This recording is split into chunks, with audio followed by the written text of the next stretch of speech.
Un ciel noir de fumée. C'est la routine à Port-au-Prince ces dernières semaines. Dans la capitale haïtienne, l'incendie devient l'un des modes opératoires les plus utilisés par les gangs dans leur quête de territoire. Voici tout ce qui reste d'une maisonnette partie enfumée la veille dans le quartier de Nazon.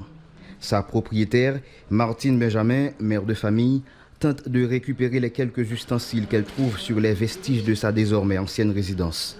Affligée, elle impute son malheur à l'absence de l'autorité de l'État. Que dois-je dire? Je ne peux rien dire. Sinon, merci à l'État. Si le pays en disposait un réellement, cela n'arriverait jamais. Depuis plus de 2 semaines, la violence est en constante augmentation à Port-au-Prince.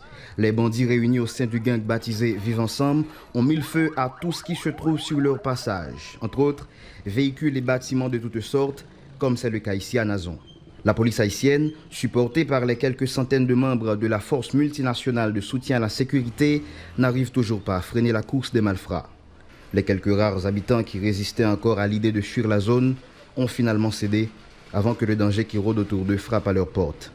Dans le quartier voisin, Solino, les gangs ont réussi à chasser les habitants il y a tout juste une semaine. Non, il n'y a personne. Il n'y a que des bandits qui restent à Solino. Ce sont des bandits, des kidnappeurs, des voleurs. Ce sont eux qui restent à Solino.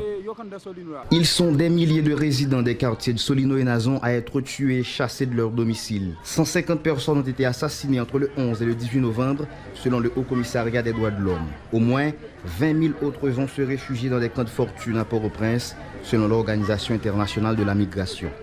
Comme à chaque fois, ils prennent d'assaut un espace d'une institution publique pour se réfugier.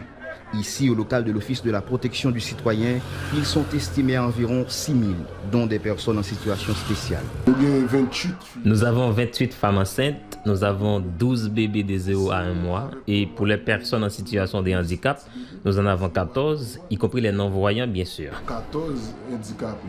La violence continue de prendre de l'ampleur en Haïti alors que la force multinationale peine à être déployée au grand complet.